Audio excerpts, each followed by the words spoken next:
कि आपको कैसे पता चले कि आपका कस्टमर कौन है। हमारा डिपार्टमेंट या हमारी कंपनी प्रोडक्ट्स या सर्विसेज सेल कर रही है और हम उसको कस्टमर समझते हैं। नो डाउट आप कंपनी के लिए एक इम्पॉर्टेंट एसेट्स बने तो फिर आपके लिए कस्टमर सिर्फ वो कस्टमर नहीं है जो कि आपकी ऑर्गेनाइजेशन से बाहर है। जिसको आप सर्विसेज देते हैं वो आपका कस्टमर है। फाइनली मेरी जॉब का जो भी पीस है ऑर्गेनाइजेशन में, इसका इम्पैक्ट मेरे एक्सटर्नल कस्टमर पर क्या हो रहा है। जो भी लोग आपके इर्द गिर्द काम कर रहे हैं, उन डिपार्टमेंट्स को, उन लोगों को आइडेंटिफाई करें जिन जिन तक आपकी सर्विस पहुंच रही है। अस्सलाम वालेकुम व्यूअर्स, आज हम बात करेंगे कि how to know your customer. बज़ाहिर ये एक बड़ी सिंपल सी बात लगती है कि आपको कैसे पता चले कि आपका कस्टमर कौन है। आम ज़ुबान में या आम फहम अंदाज में हम कस्टमर उसको समझते हैं जिसको हमारा डिपार्टमेंट या हमारी कंपनी प्रोडक्ट्स या सर्विसेज सेल कर रही है और हम उसको कस्टमर समझते हैं। नो डाउट वो कस्टमर है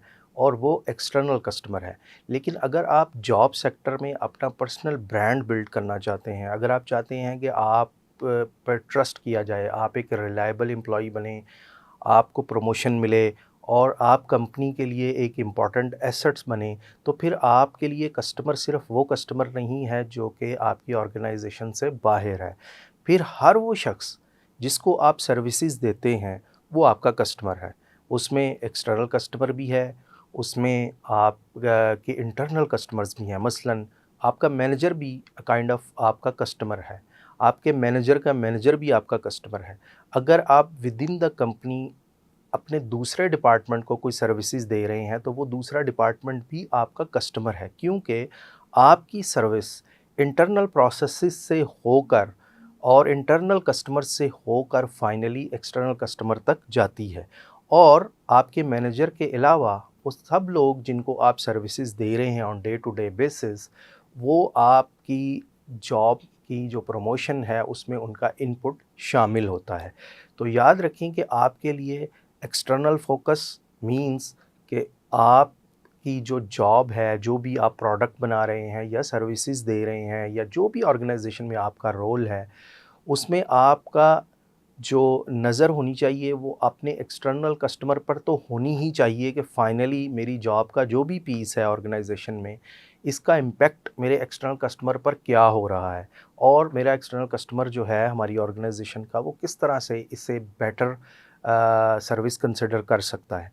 और उसके साथ साथ आपके बहुत से इंटरनल कस्टमर्स होते हैं जो कि आपकी हायरार्की में आते हैं, जो कि आपके पीयर्स में आते हैं, जो आपके बॉसेस में आते हैं, जो आपके इंटर डिपार्टमेंट या इवन इंट्रा डिपार्टमेंट जो लोग हैं जिनकी जो आपकी सर्विस पे डिपेंड कर रहे हैं, वो सारे आपके इंटरनल कस्टमर्स होते हैं।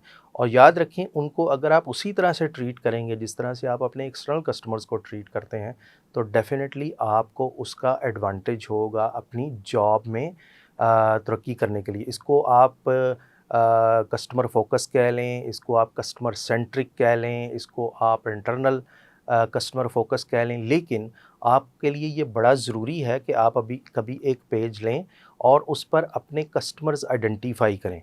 तो सिंपल तरीका ये है, जो भी लोग आपके इर्द-गिर्द काम कर रहे हैं, उन डिपार्टमेंट्स को, उन लोगों को आइडेंटिफ़ाई करें जिन जिन तक आपकी सर्विस पहुंच रही है। कोशिश करें कि आप अपनी सर्विस क्वालिटी या जो भी आप प्रोडक्ट बनाकर दे रहे हैं उसकी क्वालिटी को इम्प्रूव करें, उनके साथ कम्युनिकेशन में रहें, उनके साथ अपने रिलेशनशिप बिल्ड करें, क्योंकि वो सब के सब आपकी सर्विस और क्वालिटी ऑफ सर्विस पे डिपेंड कर रहे हैं।